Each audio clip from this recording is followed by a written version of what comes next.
اعوذ باللہ السمیع العلیم من الشیطان الرجیم بسم اللہ الرحمن الرحیم نحمدہ و نصلی علی رسولہ الکریم۔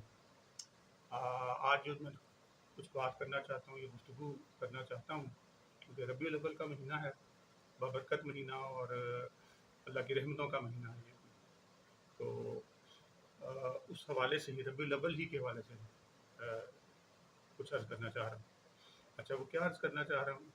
وہ یہ ہے کہ سورہ المائدہ کی آیت نمبر 114، سورہ المائدہ جو کہ قرآن مجید کی 5ویں سورہ ہے، اور اس کی جو آیت نمبر 114 ہے، اس کی تشریح و توضیح، اسی آیت کی تشریح و توضیح خاص پرسپیکٹو میں اس مہینے کے حوالے سے، یعنی ربیع الاول کے حوالے سے میں کرنا چاہ رہا ہوں۔ وہ کیا ہے؟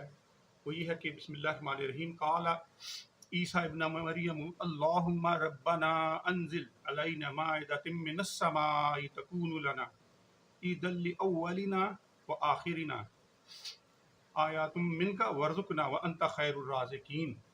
یہ آیت ہے جی سورہ المائدہ کی 114ویں آیت، اور یہ سورہ 5ویں سورہ ہے۔ اب اس میں کیا ہے؟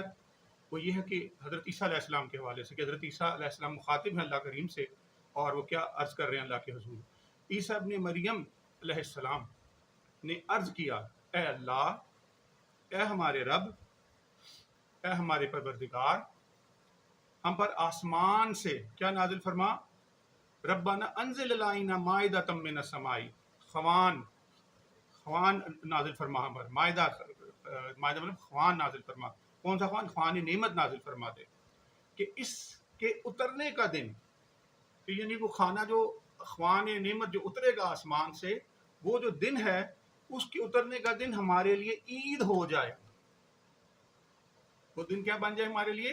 عید بن جائے۔ عید کیا ہوتی ہے بھائی؟ تو وہ میں اب تھوڑا سا عرض کرتا ہوں، ہمارے اگلوں کے لیے بھی اور ہمارے پچھلوں کے لیے بھی، یعنی ہمارے جو اگلے گزر گئے، جو پیچھے گزر گئے، اور پھر جو آگے آنے والے ہیں، آنے والے اور گزرنے والے، جو گزر گئے اور جو آنے والے ہیں، ان سب کے لیے وہ کیا بن جائے؟ وہ عید کا دن بن جائے، اور خوان تیری طرف سے نشانی ہو، اور ہمیں رزق عطا فرما، تو سب سے بہتر رزق عطا فرمانے والا ہے۔ اب اس میں جو میں نے پہلو اس وقت ڈسکس کرنا ہے کہ بعض لوگ کہتے ہیں یار یہ عید میلاد النبی تو عید میلاد النبی ہے، یہ کہاں سے آگے دو عیدیں ہوتی ہیں؟ بھائی اب بے شک دو ہی عیدیں تو دو ہی ہیں جو ہم سب مناتے ہیں، عید الاضحیٰ اور عید الفطر، لیکن قرآن مجید پر اگر انسان غور کرے تو بعض اوقات وہ جو بڑے بڑے مسئلے آپ کے ذہن میں اور میرے ذہن میں پھنسے ہوتے ہیں، وہ اللہ تعالیٰ ایک مسئلے ایک لمحے میں دور فرما دیتا ہے۔ لیکن کیا ہے کہ تعصب سے بالا تر ہو کر انسان مطالعہ کرے قرآن مجید کا۔ اب کیا ہے کہ حضرت عیسیٰ عرض کر رہے ہیں کہ اللہ پاک ہمارے لیے کھانا نازل کر۔ کون سا کھانا؟ آسمان سے جو کھانا اترے ہمارے لیے، ٹھیک ہے جی، ہمارے آسمان سے کھانے نعمت نازل فرما دے، اس کے اترنے کا دن ہمارے لیے عید ہو جائے۔ یعنی عید کا لفظی معنی ہوتا ہے خوشی کا دن۔ عربی زبان چونکہ ہم جانتے نہیں ہیں، ہماری مادری زبان نہیں ہے، تو ہم کہتے ہیں جی عید میلاد النبی کہاں سے آ گئی بھائی؟ عید تو وہ دو عیدیں ہوتی ہیں، یہ تیسری عید کہاں سے بنا لی؟ لوگوں نے خود سے بنا لی۔ تو قرآن یہ کہہ رہا ہے کہ عید تو عید ہے ہی، بے شک وہ شریعت میں ہے، وہ عیدیں اللہ کے رسول نے عطا فرمائی، مگر ہر وہ دن جس میں اللہ کی نعمت اترتی ہے وہ عید ہی ہو سکتا ہے، جس میں خوشی اترتی ہو۔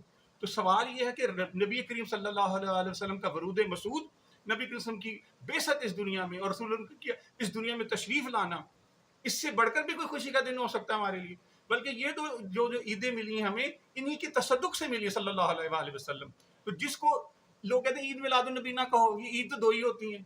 تو جب دماغ عقل انسان کی ختم ہو جائے، اور وہ کیا کہتے ہیں نا وہ کہ لینے چلی گئی، وہ کیا کہتے ہیں کہ عقل جو ہے نا وہ گھاس چرنے چلی جائے، تو پھر اسی طرح کی اعتراضات ہوتے ہیں۔ اعتراض کی بات ہی کوئی نہیں، قرآن تو کہہ رہا ہے وہ کھانے کا، وہ جس میں کھانا اترے گا وہ بھی عید کا دن ہو سکتا ہے۔ تو جب نبی کے وسلم کی تشریف آوری اس دنیا میں ہوئی تو یہ ایک عید ہی کا دن ہے، یہ خوشی ہی کا دن ہے۔ عید کا معنی ہے خوشی کا دن، ٹھیک ہے؟ جو ہم کہتے ہیں عید کا لفظ استعمال کر سکتے ہیں، کیونکہ توبہ توبہ توبہ کہ عید کا لفظ استعمال کیا تو پتہ نہیں کیا ہو جائے گا۔ بھائی کچھ نہیں مسئلہ ہوگا، اللہ تو کہہ رہا ہے جس دن کھانا اترے گا وہ بھی عید کا دن ہے تمہارے لیے، یعنی تمہارے لیے مراد حضرت عیسیٰ نے جب عرض کیا، تو اس کا مطلب یہ ہوا کہ یہ جو عید میلاد النبی ہے، یہ خوشی منانا محض کھانے کے اترنے پر، تو یہ اعتراض والی بات نہیں، اور اس کو عید کہنا بھی بری بات نہیں ہے، غلط بات نہیں، شریعت سے کوئی متصادم بات نہیں ہے، ٹھیک ہے؟ ہر وہ دن خوشی کا دن ہے جس دن وہ عید کا دن ہی ہے, ٹھیک ہے. اور رسول اللہ کی تشریف آوری ہوئی اور عید کا دن ہمارے لیے بنا, یہ بھی ہمارے لیے عید میلاد النبی, ٹھیک ہے نا. عید میلاد النبی برتھ ڈے, ٹھیک ہے جی. عید مطلب خوشی کا دن, ڈے آف ہیپینس, ٹھیک ہے جی. تو یہ اتنی سی بات ہے جس کو لوگوں نے بڑا مصیبت بنایا ہوا, عید کا دن, فلانا دن, بدعت, شرک. بھائی جان خدا کا خوف کرو. پاکستان کی برتھ ڈے ہو رہی ہے, پاکستان کی بھی سیلیبریشن ہوتی ہے, پاکستان بننے کی ایگزسٹنس ہوئی 14 اگست کو. پھر اسی طرح سے پاکستان کی برس ہوئی ہے 14 اگست کو, اس کی بھی خوشی مناتے ہیں. اس دن فتوے سارے بند, ٹھیک ہے جی. 100 سالہ دارالعلوم کی, اگر کسی کے دارالعلوم کی 25 سالہ 100 سالہ 50 سالہ اینیورسری آ جائے تو وہ بھی جائز ہو گئی. صرف ایک ہی عید آتی ہے, عید میلاد النبی, جس میں ہر سال ایک ہی مسئلہ کو ابھارا جاتا ہے اور پھر 12 15 20 دن اسی پر بحث شروع ہو جاتی ہے. میں نے سوشل میڈیا پہ دیکھ رہا تھا چند دن سے, تو میرا دل چاہا کہ اس کا ایک سادہ سا ایک کامن سینس کے ذریعے جواب دینے کی کوشش کروں, تو یہ میں نے اس کا جواب دیا. اور پھر کیا کہ وہ جو نعمت آئے گی وہ ہمارے اگلوں اور ہو جائے, ہمارے اگلوں کے لیے بھی اور ہمارے پچھلوں کے لیے بھی. اور خوان تیری طرف سے نشانی ہو اور ہمیں رزق عطا فرما, تو سب سے بہتر رزق عطا کرنے والا.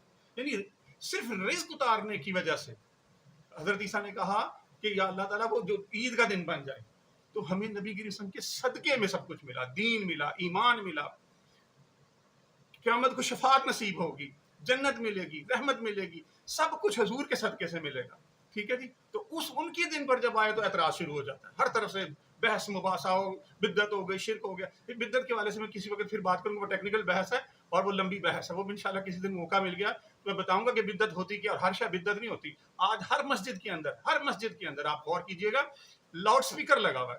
ہر مولوی کسی بھی مسئلہ, کسی عقیدے کا, کسی مسئلہ اسکول آف تھاٹ کا بات ہی نہیں کرتا اسپیکر کے بغیر. پھر اسی طرح سے آپ دیکھ رہے ہیں وہ بات نہیں کرے گا, لیکن کسی سے پوچھو کسی کہ بھائی جان کیا نبی کریم صلی اللہ علیہ وآلہ وسلم, کیا اصحاب رسول جو تھے صلی اللہ علیہ وسلم, کیا وہ لاؤڈ سپیکر پہ آ کر تبلیغ فرماتے تھے, خطبات دیا کرتے تھے؟ وہی وہ ایک فائدہ مند چیز ہے, ضرورت کے مطابق ہے, تو آج آپ نے اڈاپٹ کر لیا اس کو. تو اگر نہیں بھی نبی کریم صلی اللہ علیہ وسلم کی حیات میں منائی گئی, یا صحابہ کرام براہ راست نہیں بھی منایا, تو بھائی اس کی نہ حرام ہونے کی کیا دلیل ہے؟ اس کی حرام ہونے کی کوئی دلیل نہیں ہے اصل میں, یہ خود گھڑ گھڑ کے دلیلیں بناتے ہیں اس کے حرام ہونے کی. تو آج میں نے اتنا ہی, اگر صرف کھانے کی وجہ سے عید کا دن ہو سکتا ہے, تو میرے نبی کریم صلی اللہ علیہ وسلم کی ولادت, بسعادت اور اس دنیا میں حضور کا تشریف لانا, اس سے بڑی نعمت نہ ہمیں ملی ہے, نہ مل سکتی ہے, نہ کبھی ملے گی ہمیں. باقی رہا یہ کہ میرے استاد گرامی جناب پروفیسر احمد رفیق اختر, جو میرے استاد ہیں, میرے شیخ ہیں, میرے مرشد ہیں, انہوں نے یہ بڑی خوبصورت بات کہی, اس میں میں بات ختم کر رہا ہوں. فرماتے ہیں کہ آپ ساری عمر اس شکر میں گزار دو تو بھی کم ہے کہ اللہ کے رسول صلی اللہ علیہ وسلم آئے اور ہمیں نجات بخشی. تو کب آئے؟ جب تک دنیا میں تشریف آئے, اور اس سے بڑھ کر ہمارے لیے کوئی خوشی نہیں ہے. وما علینا الا البلاغ.